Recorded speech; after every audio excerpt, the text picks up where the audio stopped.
Gente querida, graça e paz. O meu desejo hoje é de falar sobre o tema da ansiedade.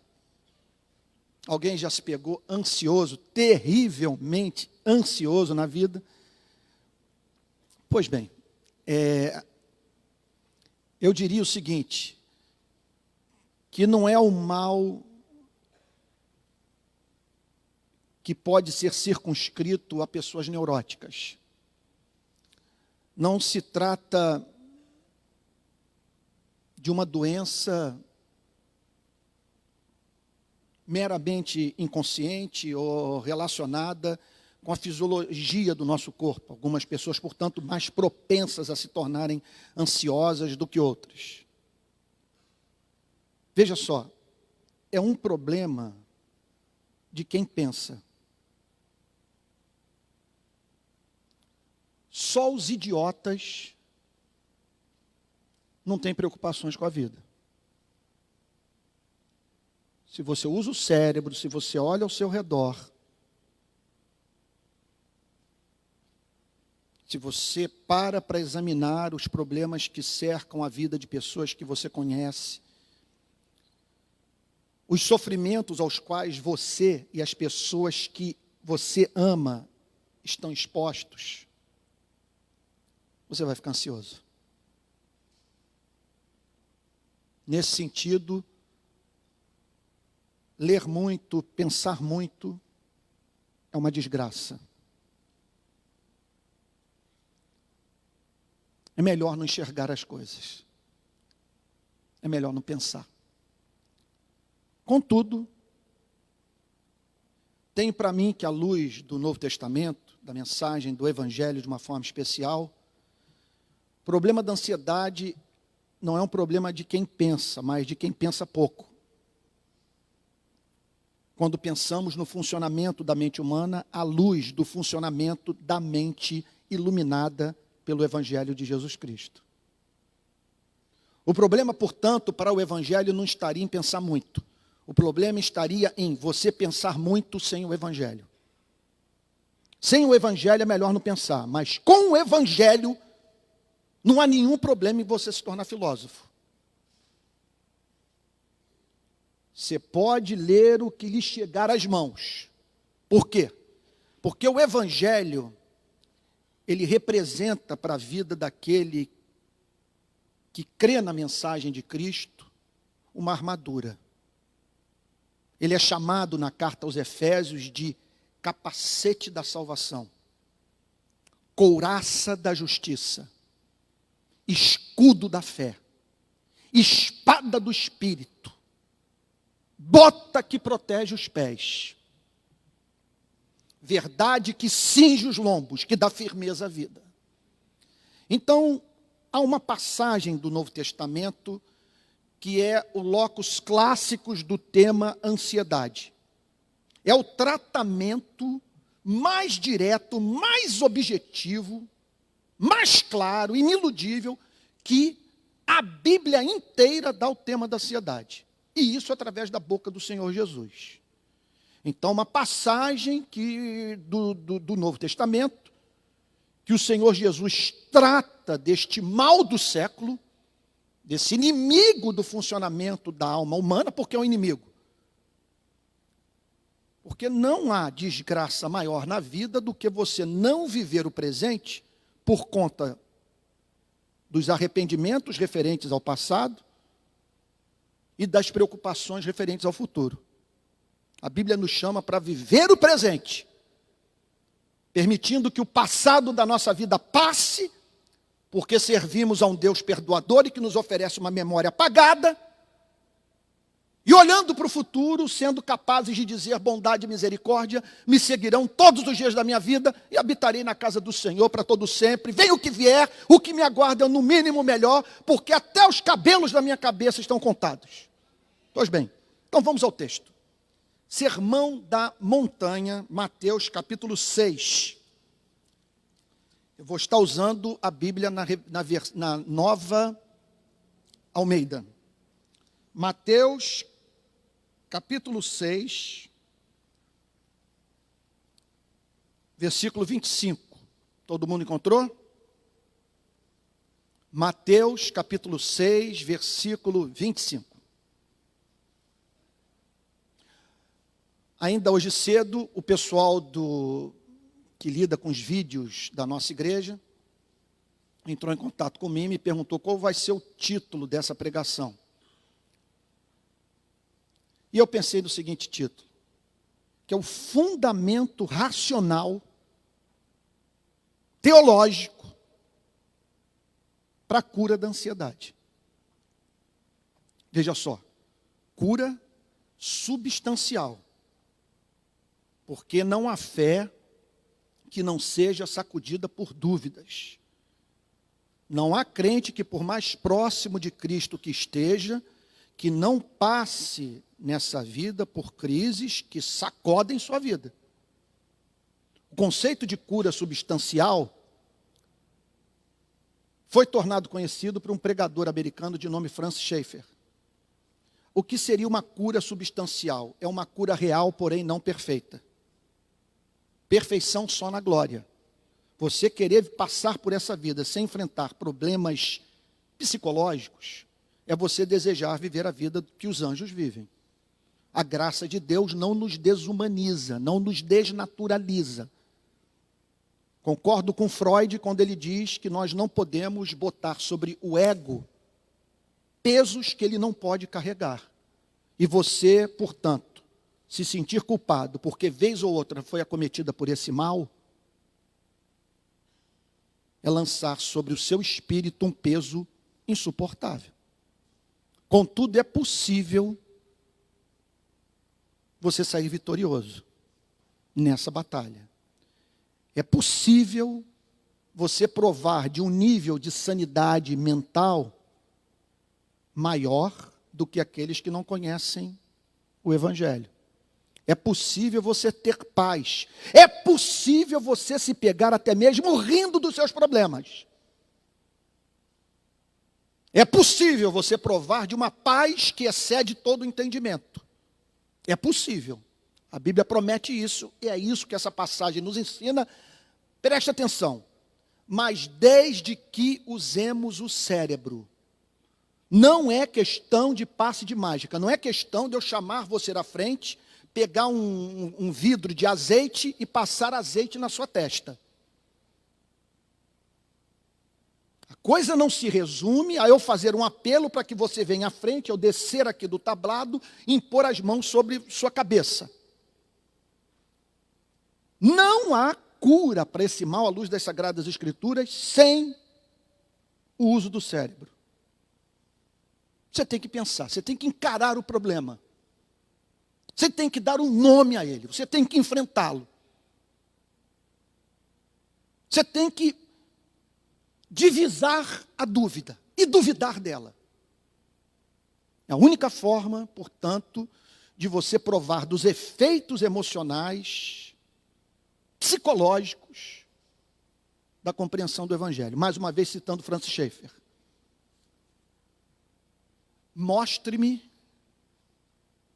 um pregador, um velho pregador, numa aldeia qualquer, pregando a Bíblia, e eu te mostrarei alguém que está tratando de problemas psicológicos. Porque as consequências psicológicas da pregação do Evangelho são incalculáveis. Incalculáveis. Eu me lembro de ter conversado com um psiquiatra argentino, Carlos Hernandes, isso deve fazer uns 20, 25 anos, que ele disse a seguinte coisa: a leitura regular da Bíblia reordena a nossa vida mental. Concordo com ele. Leia regularmente a Bíblia, que você vai ver sua mente ser reordenada. Por quê? Porque a Bíblia põe a mente para crer em milagre. A Bíblia põe a mente para crer na providência. A Bíblia põe a mente para ter esperança. A Bíblia põe a mente para pensar num Deus de amor ardente por você e por mim. Então vamos à prova disso, vamos a um texto clássico. Mateus capítulo 6, verso 25. Aqui eu vejo um Jesus não apenas preocupado em a gente viver uma vida moral correta. Não é um Jesus preocupado apenas com ética, é um Jesus obcecado com a ideia de fazer você e a mim felizes. É um Jesus interessado no seu sono. É um Jesus que quer que você tenha paz, alegria, que você se pegue cantando no meio do dia. É isso que essa passagem nos ensina. Mateus, capítulo 6, verso 25. Vamos orar? Vou pedir para que o irmão Pepe se coloque de pé, por favor, e faça uma oração em voz alta, espero que todos possam ouvi-lo, pedindo a Deus a bênção para a pregação da palavra, porque hoje, se a pregação sair vitoriosa, vai ter gente voltando para a sua casa, para o seu lar, nesse mesmo dia, muito melhor do que quando entrou. E eu não duvido nada de pessoas que nessa manhã podem ficar curadas de problemas crônicos. Acredito nisso. É possível e nós vamos agora orar para que a palavra de Deus prevaleça e todo pensamento seja levado cativo à presença de Deus, em nome de Jesus, e que só reine a sua verdade, verdade que comunica a paz e que exorciza as preocupações. Vamos orar.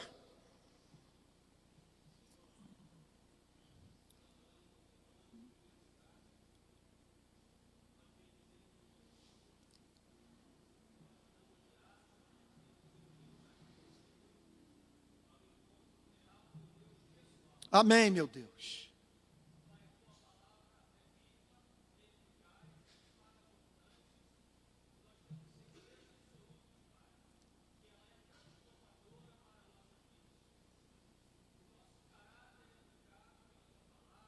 Amém, Jesus. Sim, Jesus.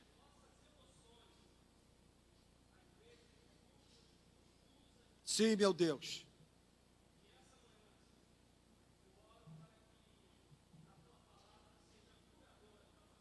Amém, Jesus. Amém, Jesus.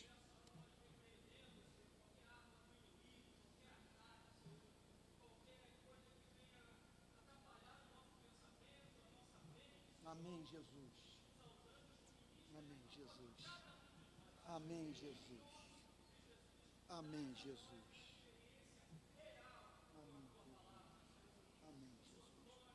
Amém, Jesus.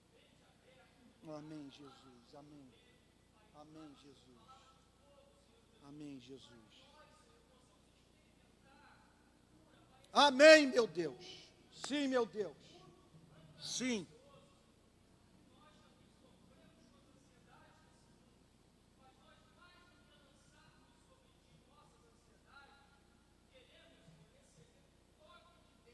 Amém, meu Deus. Sim, meu Deus. Sim, meu Deus. Amém, Jesus. Amém, Jesus. Amém, Jesus. Amém, Jesus.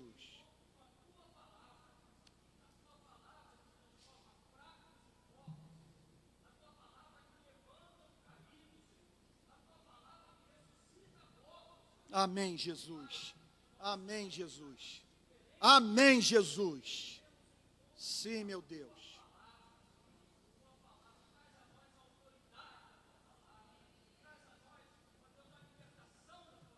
Amém, Jesus.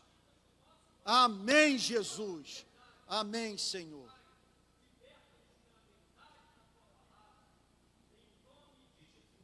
Amém, Jesus. Amém, Jesus. Verso 25 de Mateus capítulo 6. Por isso, digo a vocês, não se preocupem com a sua vida.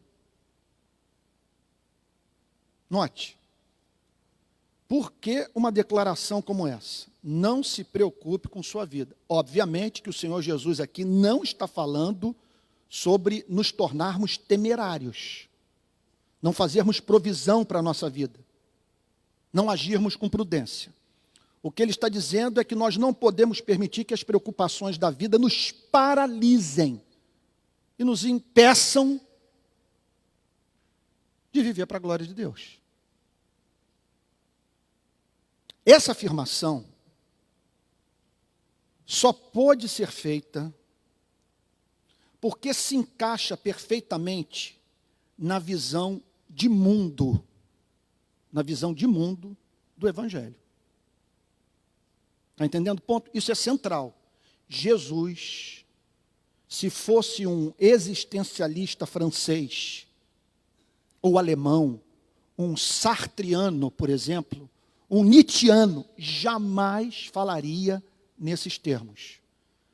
A mensagem de Cristo, nessa passagem, tem íntima relação com a visão de mundo do cristianismo, em razão do fato de Deus ser real e ser quem Ele é. Segue-se a isso uma série de consequências práticas que se ajustam, portanto, perfeitamente, repito, à cosmovisão cristã. Não se preocupem com sua vida. Um ateu não pode dizer isso. Como também um agnóstico. Nenhum pagão que adora a um Deus que mais se parece com o conceito que nós temos do diabo. Uma declaração como essa só faz sentido dentro do mundo do Evangelho. Aliás, é muito importante que nós entendamos isso para que não desanimemos jamais.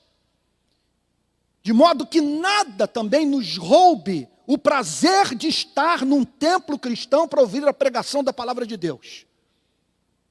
Entenda uma coisa, em razão de nós crermos em certas verdades,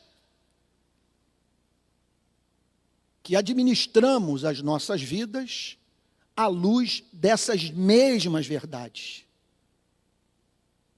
Isso faz muito bem à alma. Porque é bom, ao voltar de um dia de trabalho,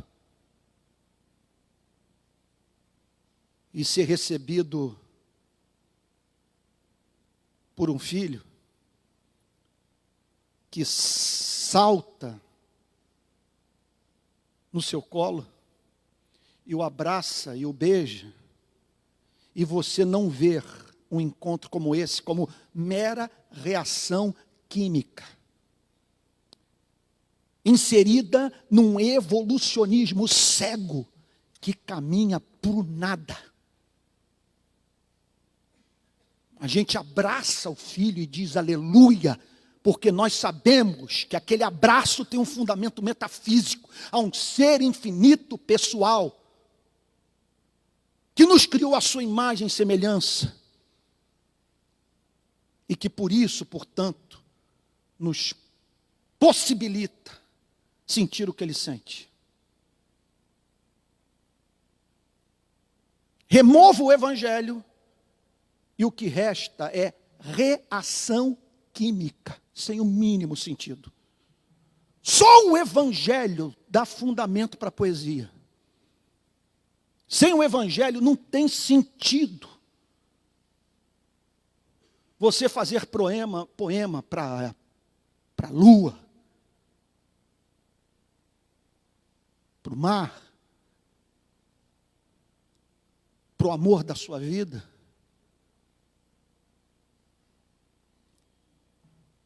Porque o nosso início não foi pensado. E todos caminhamos para nos separarmos de tudo e todos que amamos. Por isso essa declaração. E como é uma declaração ousada, o Senhor Jesus trata de apresentar o fundamento intelectual da mesma. Não se preocupem com a sua vida. Estou eu aqui me traindo. Não vos preocupeis com a vossa vida, na antiga tradução. Não se preocupem com a sua vida, quanto ao que irão comer ou beber, nem com o corpo quanto ao que irão vestir. O Senhor Jesus está falando aqui, portanto, da manutenção da nossa vida e a consequente preocupação que temos com a mesma. Não permitam que esses temas absorvam sua vida mental. Eu quero sua mente livre para o amor, para o serviço, para a oração. Não se preocupem com a manutenção da sua vida. Ele está falando aqui, portanto, do que é essencial: comer, beber e ter com que cobrir o corpo.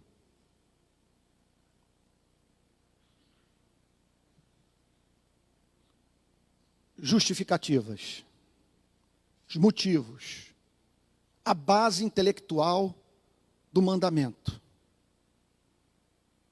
Aqui ele age como um bom advogado. O Senhor Jesus, nessa passagem, cria um senso de inevitabilidade. Você não tem para onde correr, exceto se lançar aos pés do Pai e prestar culto àquele que enviou o seu Filho para redimi-lo e chamá-lo para uma vida bem-aventurada. Não é a vida mais do que o alimento, não é o corpo mais do que as roupas. Com isso, Jesus nos leva a atentar para o fato de que o mais importante Deus já nos deu. De maneira que com isso ele sinaliza o seu interesse pela nossa vida. Não é a vida mais do que o alimento, e não é o corpo mais do que as vestes. O Senhor Jesus, portanto, está dizendo o seguinte: olhe para si mesmo. Ao que atribuir o seu batimento cardíaco? Toque no seu corpo e responda a seguinte questão: o que está por trás da sua existência e manutenção? O que o Senhor Jesus está dizendo aqui é a seguinte coisa: o fato de estarmos vivos já constitui por si só uma imensa manifestação do cuidado providencial de Deus. Tente enumerar o que foi necessário para que você estivesse no culto da sua igreja nessa manhã. São incalculáveis as demandas emocionais, biológicas, espirituais que tiveram que ser atendidas para que pudéssemos estar aqui. E o Senhor Jesus, portanto, chama os seus discípulos para considerarem esta providência pregressa, a fim de que, com base nela, fossem habilitados a encarar o futuro. Mas ele não para aí. Eu acho que é desse texto que o meu professor de homilética, no primeiro ano de seminário, extraiu a seguinte sentença. Homilética não é uma disciplina do seminário teológico que, obviamente, não se dedica à produção de omeletes. A preocupação é com a performance do pastor no púlpito. Então, parte da pressuposição que pregar é uma arte, é uma ciência, e que o pregador tem que saber dominar. Então, o reverendo Otton Guanais Dourado dizia a seguinte coisa: o mais importante tem que ser dito no fim da mensagem, que a mensagem avance numa progressão racional, de maneira que o que revela de forma mais proeminente a majestade de Deus, a glória do seu evangelho, seja apresentado no fim da pregação. Então observem que os argumentos vão crescendo em força, em beleza até mesmo. Observem as aves do céu, que não semeiam, não colhem, nem ajuntam em celeiros. Olhem, é muito bonito isso, é por isso que eu gosto de ser pregador. Olhem para a natureza. Será que vocês não entendem que, para consolá-los, Deus escreveu 2 livros, que um se chama Bíblia e outro se chama Criação ou Natureza, e que a natureza é uma Bíblia viva, e que se você tiver olhos, você será capaz de fazer boa teologia a partir do contato com a ordem criada. E pensando nesse tema, olhem para os pardais. Olhem para esses seres que não são portadores das habilidades que o Criador decretou comunicar à espécie humana. Como que esses seres que não dispõem das habilidades humanas, dos recursos racionais dos seres humanos, conseguem sobreviver? Como são alimentados? O que mantém suas vidas? Olhe para o reino animal. Como entender a manutenção da vida dessas criaturas? Quem lhes dá ciência para migrarem? O que faz com que essas criaturas, ao nascerem, consigam sobreviver sem os cuidados de que vocês, seres humanos, tanto carecem?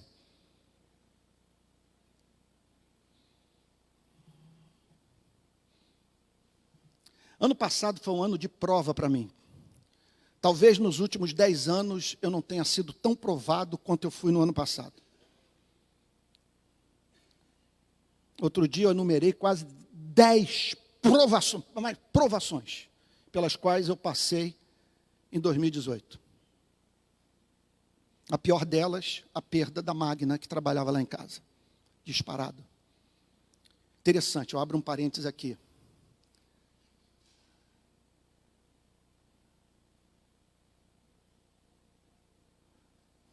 Como é difícil as pessoas acreditarem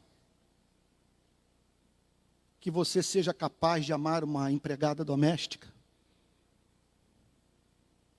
Você acaba encontrando poucos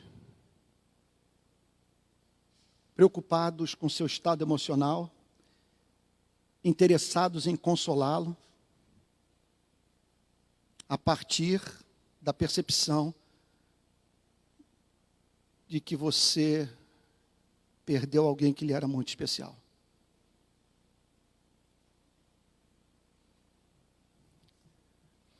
Em meio às ansiedades todas que me acometeram no ano passado, invariavelmente, eu acho que em todas elas, o Senhor, pelo seu Espírito, trouxe à minha memória uma imagem da mesma praia onde eu me feri essa semana, quando eu acho que eu ainda estava na casa dos 30 anos, no início dos 30, final dos meus 20 anos de idade. Eu estava sentado na areia, quando de repente apareceu um pardal aleijado, sem perna, ele pulava numa pata apenas. Ali, esse texto das Sagradas Escrituras recebeu uma iluminação adicional. Que o nosso Deus é poderoso não apenas para sustentar os pardaizinhos, mas Ele é poderoso para sustentar os pardaizinhos que não têm perna. Até hoje, aquela imagem daquele pardal pulando na minha frente na areia da praia é interpretada teologicamente por mim como uma das manifestações mais contundentes do cuidado providencial de Deus pela sua criação. Observem as aves do céu, que não semeiam, não colhem, nem ajuntam em celeiros. No entanto, o Pai de vocês que está no céu as sustenta. O que a Bíblia está declarando nessa passagem por boca do Senhor Jesus é que o Criador não está preocupado apenas com a sua igreja, com a sua e com a minha vida. Ele está preocupado com cada pardalzinho. E que, pelo seu governo providencial, Ele atua na criação de uma tal maneira que esses serizinhos que Ele criou para a glória do seu nome sejam mantidos. e que enquanto cruzam os céus, proclamem para você e para mim que o Criador está interessado na sua criação. É isso que Jesus está dizendo.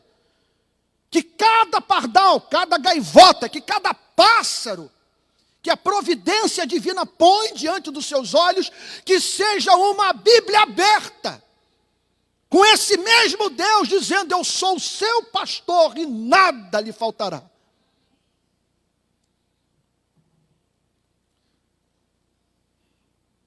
Verso 26. No entanto, o Pai de vocês, que está no céu, soberano, as sustenta.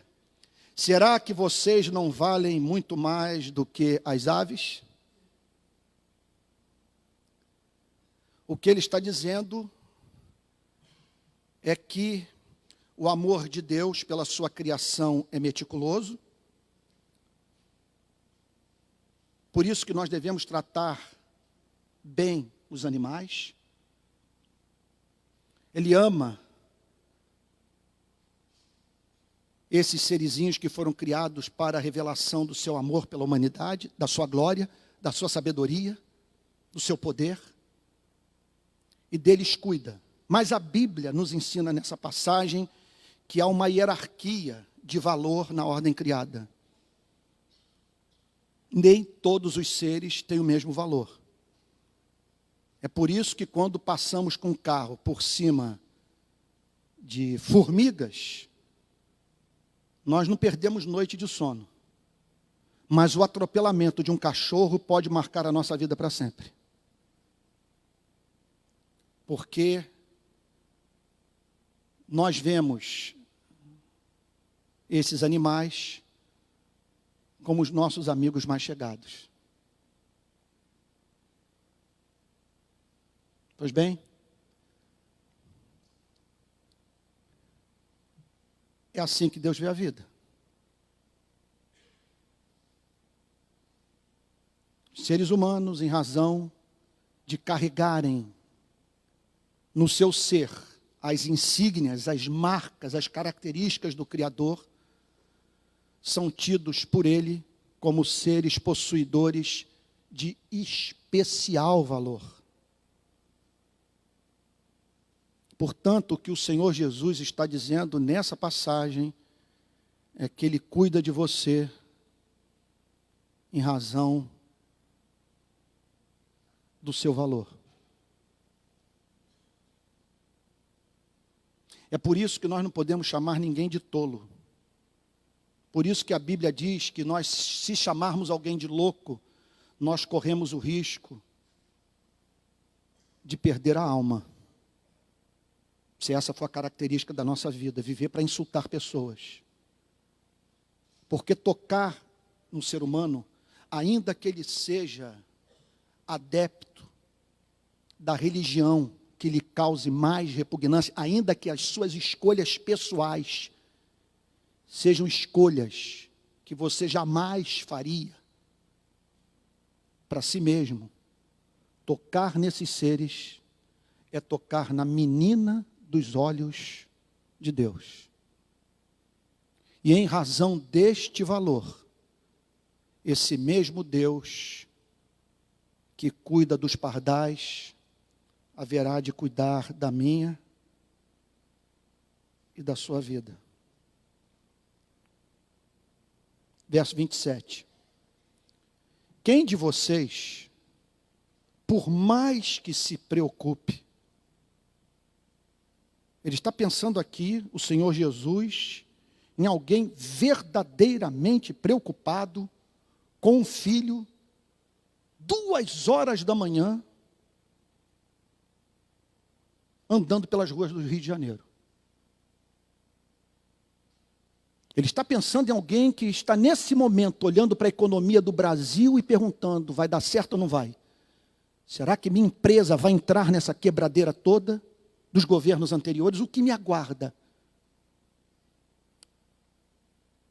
Ou então que olha para a sua empresa e diz, será que eu serei mantido no meu posto? Ele está pensando nesse tipo de pessoa.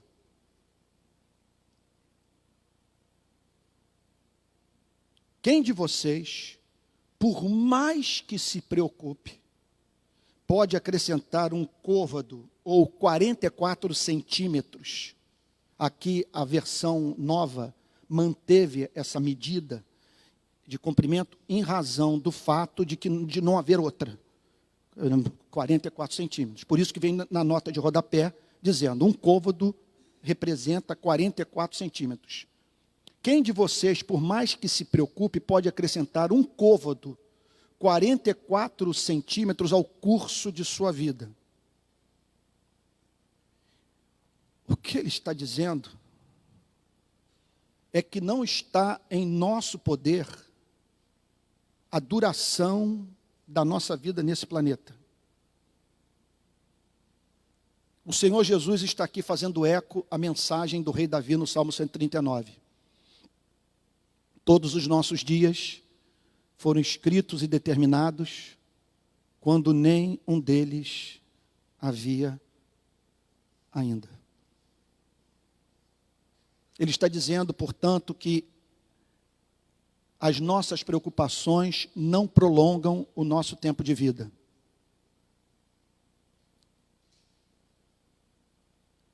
Que a manutenção do nosso batimento cardíaco corre a nossa revelia. Preste atenção. Qual de vós, por mais ansioso que esteja, pode acrescentar um côvado ao curso de sua vida?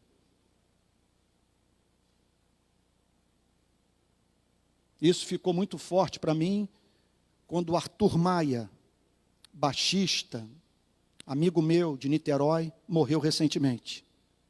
Ele vivia no mesmo bairro em que eu vivi. Nascemos no mesmo ano, tínhamos a mesma idade. Músico brilhante, talvez o maior baixista da história do Brasil. Infarto fulminante.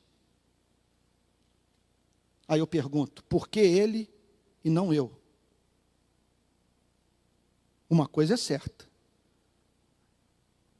A resposta não está circunscrita à minha ou à dele, capacidade ou não de administrar bem a vida. Nós sabemos de pessoas que, apesar de todo o cuidado que tinham com sua saúde, também infartaram. E aqui o Senhor Jesus está usando do realismo.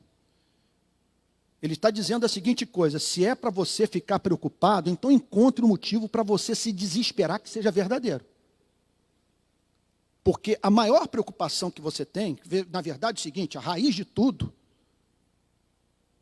é o instinto de sobrevivência, que o leva, portanto, a não desejar a morte.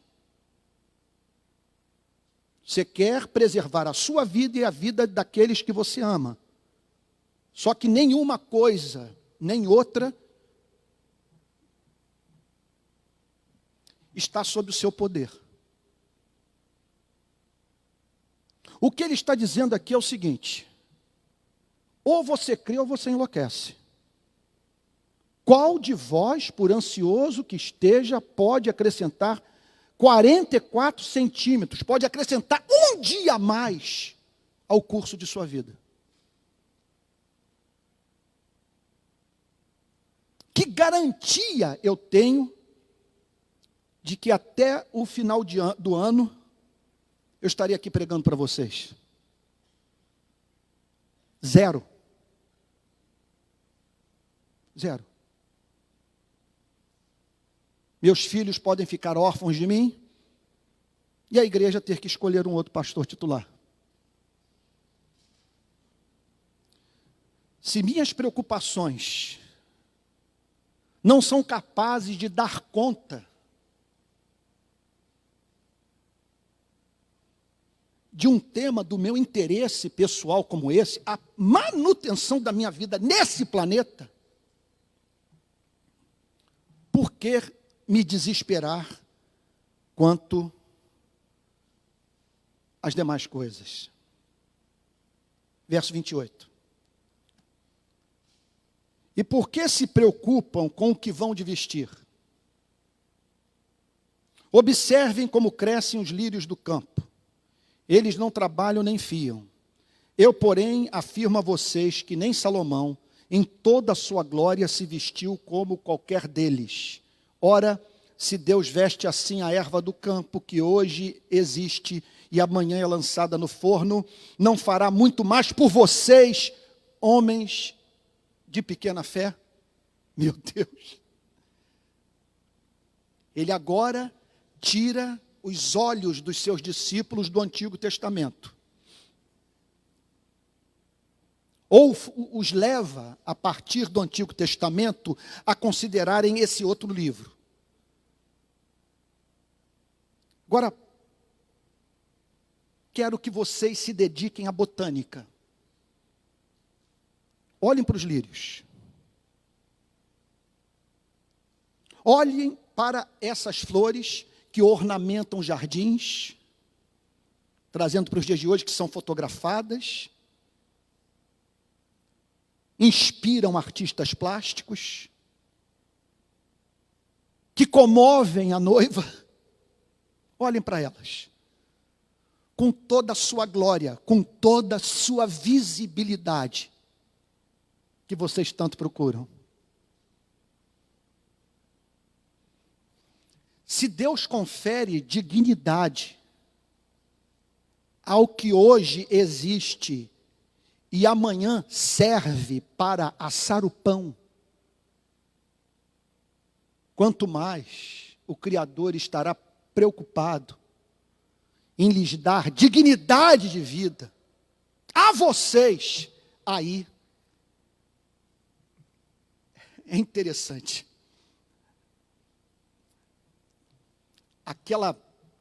Como é que eu poderia dizer, meu Deus, as palavras estão me faltando. É o pastor cuidadoso. Ele quer consolar, ele está botando os seus discípulos no colo, ele quer agasalhá-los debaixo de suas asas. Ele quer os seus discípulos, usando o português da rua, com a cabeça desalugada, livre para pensar os pensamentos de Deus, entregando os seus problemas a Deus. Mas nem por isso ele deixa de usar aquele cajado que fere. Nem por isso ele deixa de perturbar. Ele não nos trata como débeis mentais, como crianças. Ele pede para a gente usar o pensamento. E por isso ele conclui esse parágrafo dizendo: homens de pequena fé. Com isso, o Senhor Jesus está declarando que viver ansioso é não confiar no caráter de Deus. Pequena fé significa fé não suficientemente amadurecida e, por isso, capaz de botar o diabo para calar a boca.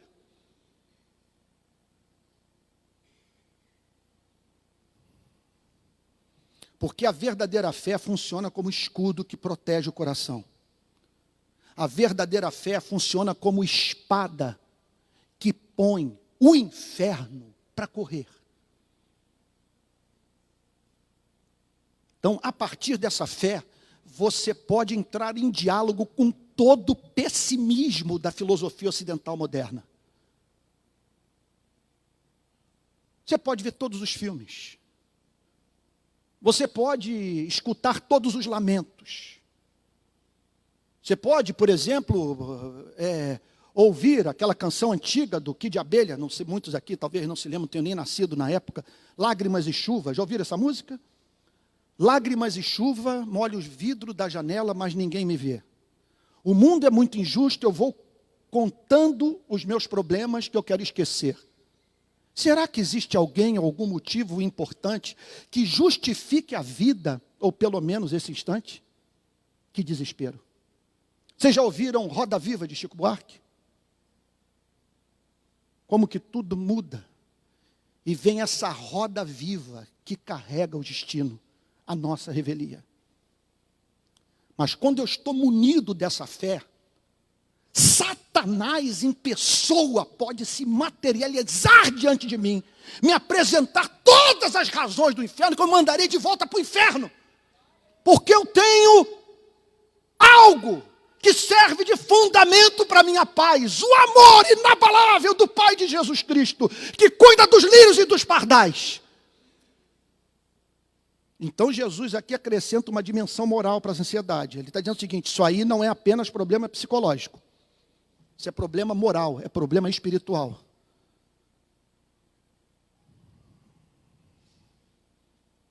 Viver preocupado como os pagãos é negar a fé. Aliás, eu diria que é isso que faz toda a diferença no nosso testemunho.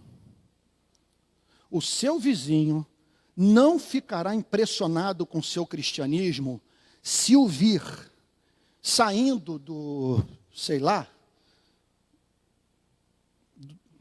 pense num carro barato, do Fusca, ou do Sandero, por uma BMW. Eu nunca ouvi um testemunho como esse. Olha, estou aqui na igreja porque eu vi a prosperidade do meu vizinho.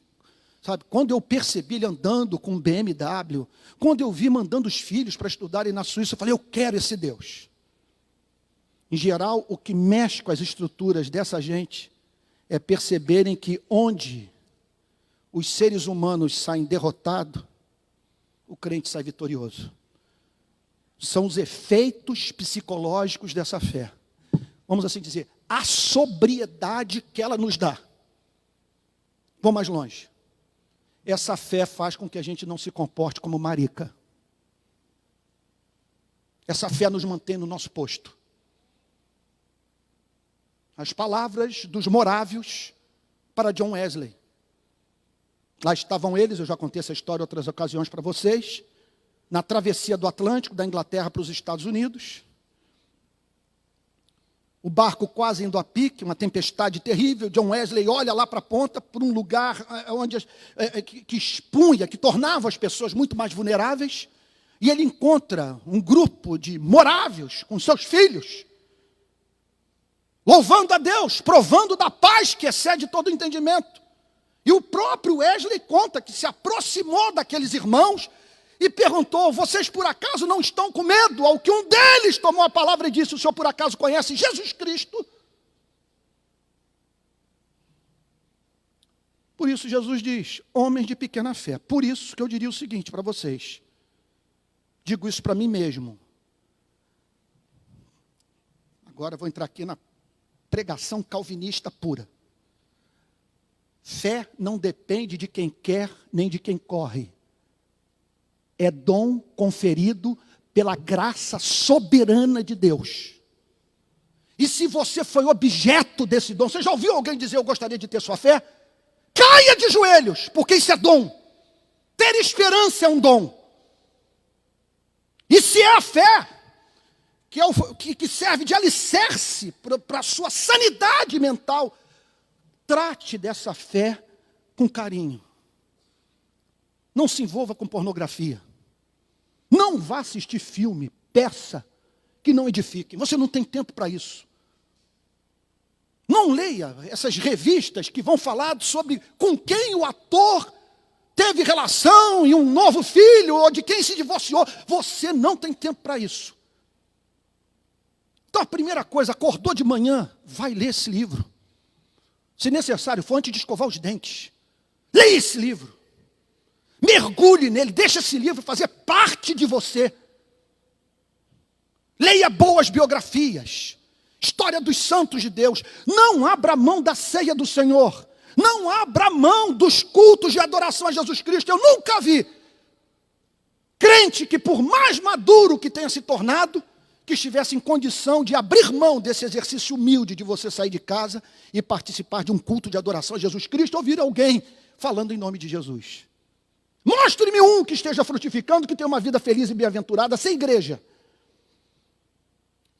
Então, a fé é dom que pode ser desenvolvido. A Bíblia parte dessa pressuposição. Há um momento a partir do qual você pode dizer, eu creio. Mas essa fé pode crescer em amor. Vou usar aqui uma ilustração do meu filho Mateus, que está visitando hoje a igreja, com a sua namorada Sara. Ele, sem querer, muito sem querer, ele uma vez teve uma reação comigo, que foi uma reação que me deixou arrasado. Eu fiz um movimento com o braço, ele levou um susto, como que se eu fosse bater nele. Aí eu fiquei pensando, meu Deus, mas eu não bato nele. Eu sou um frouxo. Se não fosse a Adriane, essa casa estaria pegando fogo. Sabe? Eu não sei falar não para ninguém. Um terror. Por que ele levou um susto? Eu sou louco por ele, eu dou minha vida por ele. É o meu sósia. Pois bem, você pode andar por aí levando susto de Deus. Você crê. Mas parece o gato, o Tom da minha vizinha. Ele vive assustado. A Floquinha, minha gatinha, não, se enrosca na perna e tal, sobe na cama, total, está em casa. Agora o Tom não, ele vive ligado. Nós vamos dizer, cara, você está maluco? Você não sabe que você é bem-vindo aqui na minha casa? Que como é que eu vou rejeitar a presença do meu genro? Você está vindo aqui, namorando a Floquinha, você tem acesso à minha casa, obviamente, mas vive com susto. Toda hora ele dá uma escapada, agora ele está se aproximando mais, esses dias ele se esfregou na minha perna. Então a fé vem pelo ouvir e ouvir a palavra de Deus.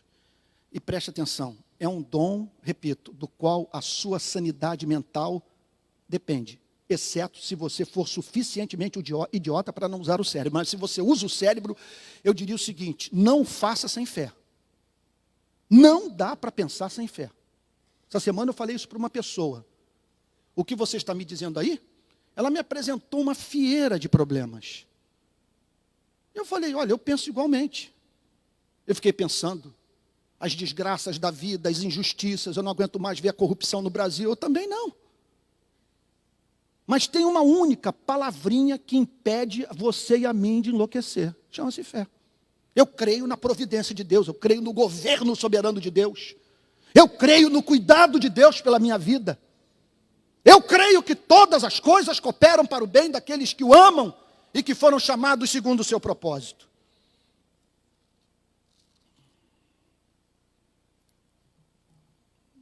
Verso 31. Agora nós começamos a subir o Everest.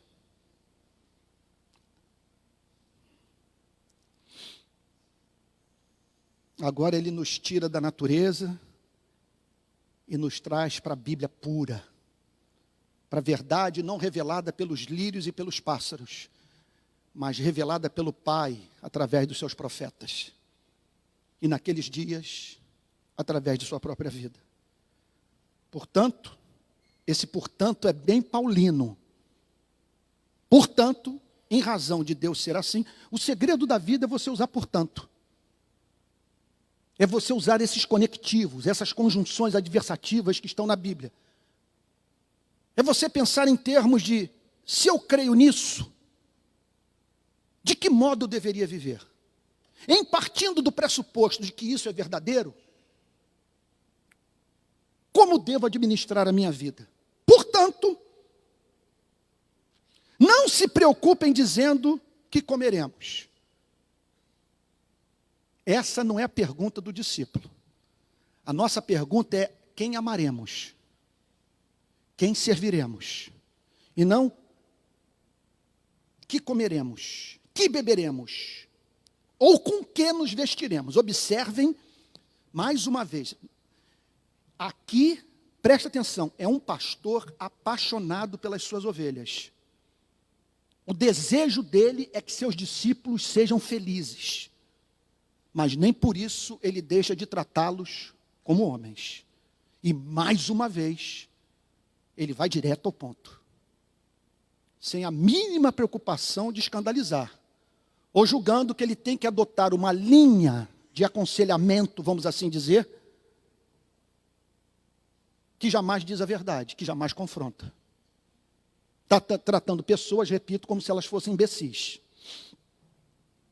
Portanto, não se preocupem dizendo que comeremos, que beberemos ou com que nos vestiremos, porque os gentios é que procuram todas estas coisas. O que ele está dizendo é o seguinte: se vocês viverem em função de comida, de vestuário, se isso absorver a mente de vocês por completo, vocês estão vivendo como os pagãos. Vocês estão frequentando igreja, vocês estão até mesmo dando dízimo, tomando a ceia, mas o seu dia a dia é um dia a dia que não recomenda o evangelho. Quem são os gentios? Os gentios são todos aqueles que não faziam parte do povo de Israel. Não fazer parte do povo de Israel significava não ter acesso ao Antigo Testamento. Não ter acesso ao Antigo Testamento significava você não dispor do único conhecimento naqueles dias sobre o ser de Deus que fazia sentido, capaz de emancipar a alma humana, de fazer com que os seres humanos adorassem um Deus diferente do diabo. Os gentios é que vivem assim. Ele está dizendo o seguinte: isso não é coisa de crente. Isso não é comportamento de quem conheceu o amor de Deus revelado na sua palavra. E agora nós podemos dizer, isto não é comportamento de quem declara que no tempo e no espaço o Pai moeu o seu único filho, o triturou, fez com que ele vertesse sangue por amor à sua igreja. O que levou o apóstolo Paulo a dizer: Deus prova o seu próprio amor para conosco pelo fato de Cristo ter morrido por nós, sendo nós ainda pecadores. Os gentios é que procuram todas estas coisas. Eles não conhecem o Deus de Abraão, de Isaac e de Jacó. Eles não conhecem o Deus de Paulo, de Pedro, de Tiago. Eles não conhecem o Pai de Jesus Cristo. Por isso que eles vivem em função de sexo, dinheiro e poder. Mas vocês conheceram a verdade. E aí então, olha as implicações éticas. Porque os gentios é que procuram todas estas coisas. O Pai de vocês, que está nos céus, sabe que vocês precisam de todas elas. Interessante que ele não usa o nome de Deus, porque Jesus Cristo não acreditava em Deus. Jesus Cristo acreditava no Pai. O Deus de Jesus Cristo é um Deus doce,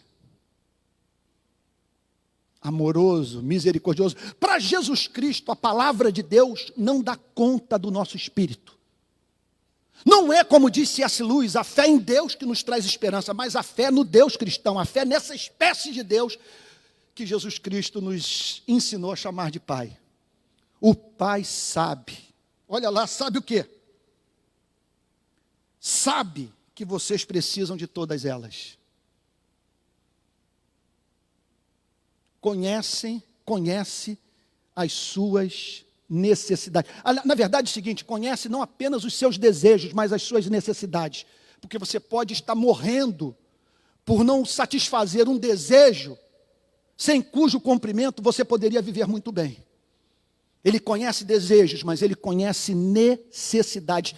O Pai sabe que necessitais de todas elas. Gente, isso é coisa de botar... Olha, eu não sei, talvez se eu estivesse numa igreja mais pentecostal, aliás, eu tenho sentido falta nisso na nossa igreja. Confesso a vocês, a nossa igreja já foi diferente. Estou sentindo falta de um fogo que eu já vi na nossa igreja.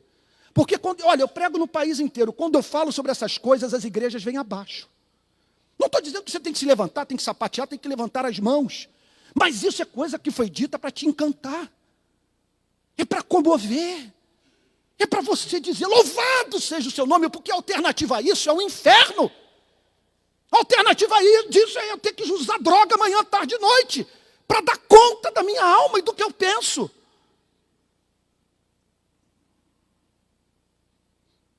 O Pai sabe. Vocês imaginem, portanto, olha o mundo que Jesus está nos apresentando.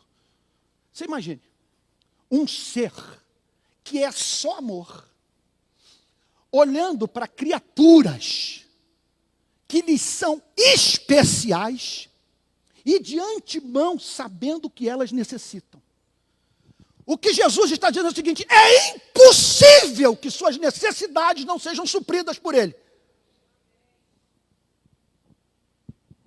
De uma forma ou de outra, Ele vai prover o que você carece. E se o espinho não for retirado, Ele vai poder dizer: contudo, a minha graça te basta, porque o poder se aperfeiçoa na fraqueza. Agora, olha a intenção de Cristo, onde Ele quer chegar com essa conversa toda. Verso 33. Mas busquem em primeiro lugar o reino de Deus e a sua justiça, e todas estas coisas virão sem que você saiba como surgir em sua vida, levando você a dizer: eu nunca pedi por isso, eu nunca lutei por esses privilégios,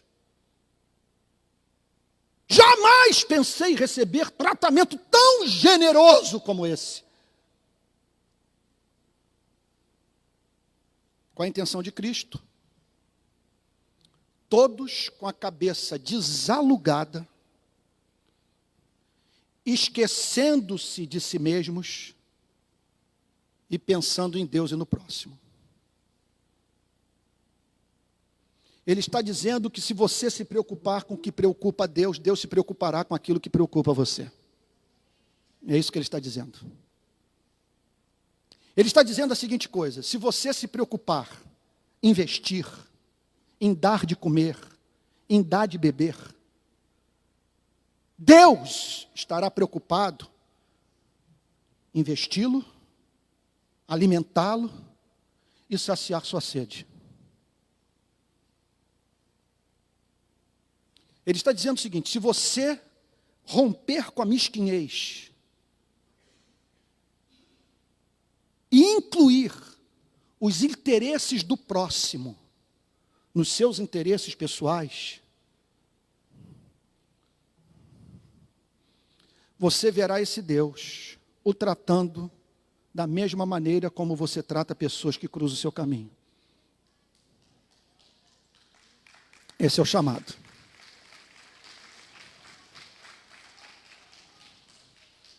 Buscai, pois, em primeiro lugar o reino de Deus e a sua justiça, e todas estas coisas vos serão acrescentadas, diz a outra versão. Em primeiro lugar, você tem que buscar a sua própria salvação. Se reconciliar com Deus através de Jesus Cristo, se arrependendo dos seus pecados. E uma vez que você esteja nesse reino, você deverá manifestar interesse por mais pessoas se dirigirem para Ele. E por ser cidadão desse reino, você terá interesse por manifestar os valores desse reino na sociedade. De maneira que você não será capaz de ignorar tudo aquilo que seja referente à espécie humana.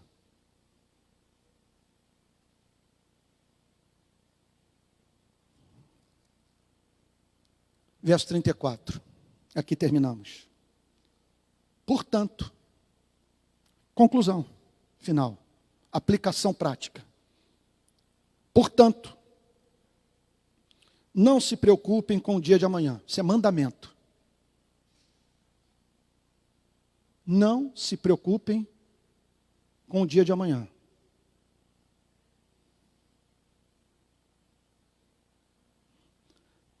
Pois o amanhã trará os seus cuidados. Não ultrapasse uma ponte antes de chegar nela, é o que o Senhor Jesus está dizendo. Não importe problemas.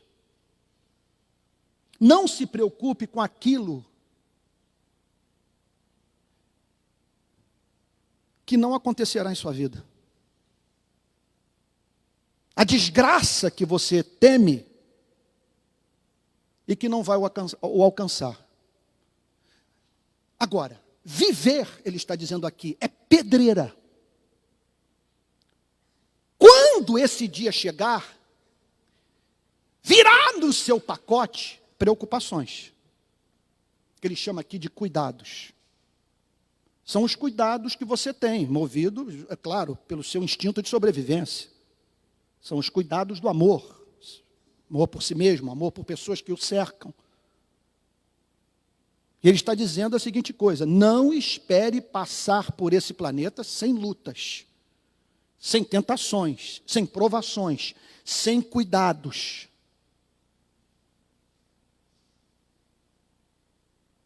O que o aguarda?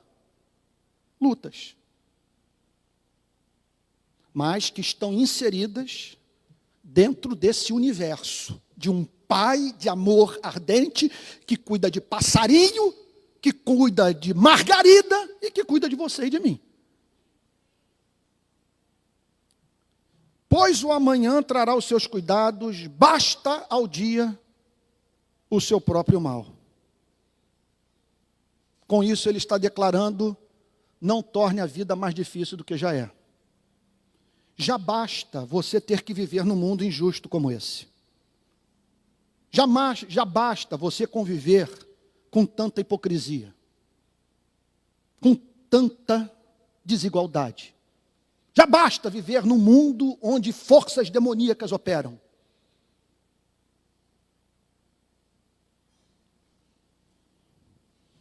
Basta ao dia o seu próprio mal. Com isso ele está declarando que para enfrentarmos um mundo caído como esse, é condição indispensável que nos livremos do peso morto das preocupações. E deixando de nos comportarmos como gentios, vamos passar a nos comportar como homens, como mulheres de Deus, como crentes.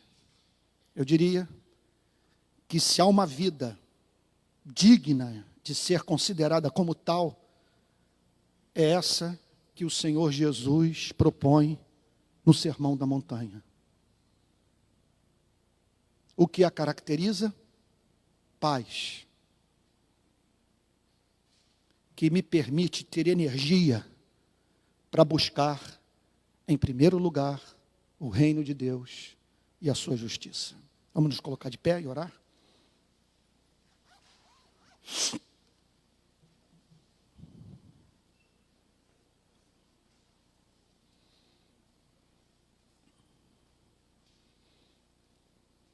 Como nós acreditamos no sacerdócio universal de todos os crentes, essa oração eu vou pedir para ser feita por algum membro da nossa igreja. E como os homens costumam ocupar, na maior parte das vezes, o espaço, vou pedir que seja feita por uma mulher.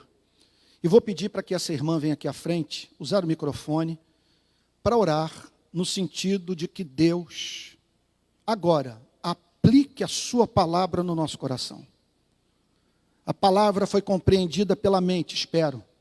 E agora tem que descer por coração, porque o verbo quer se tornar carne.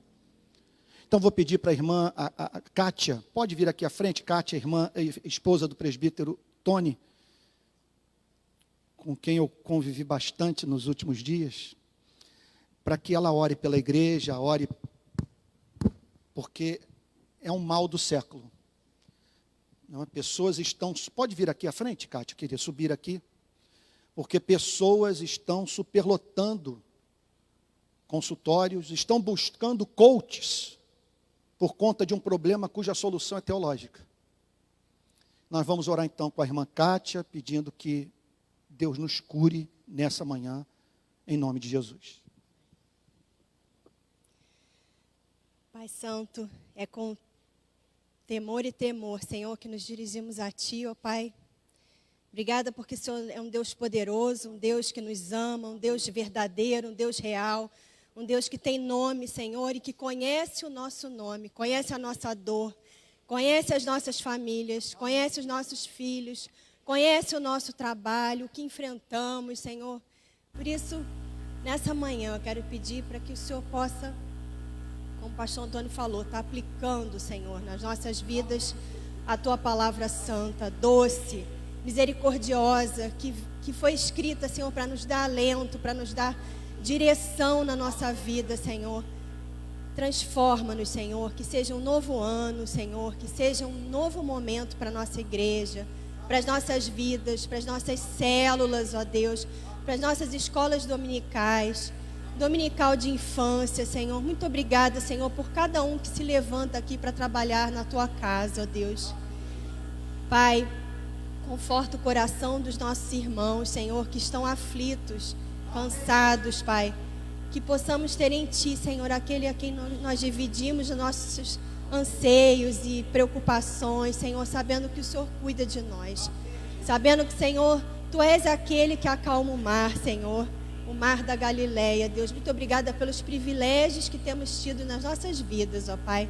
Obrigada porque temos tido o nosso alimento. O Senhor tem nos sustentado com saúde, ó Pai. Muito obrigada, Senhor, porque mesmo aqueles que sofrem, Senhor, com dores, ó Deus, Tu estás ali também, ó Pai. Fala ao coração de cada um, eu te peço em nome de Jesus, Senhor, com perdão dos nossos pecados, ó Pai. Traz a cura, Senhor, traz a libertação, verdadeiramente, ó Pai, em nome de Jesus, que a Sua Bíblia seja aquilo que nós tenhamos de mais precioso, ó Pai, e que não guardemos para nós mesmos, mas que possamos atingir o nosso vizinho, o nosso lixeiro que passa a nossa porta, aquele que está próximo de nós, Senhor. Como no caminho lá de Emaús, eu não lembro agora qual a passagem, mas que a gente seja o próximo. Em nome de Jesus, com perdão dos nossos pecados. Amém.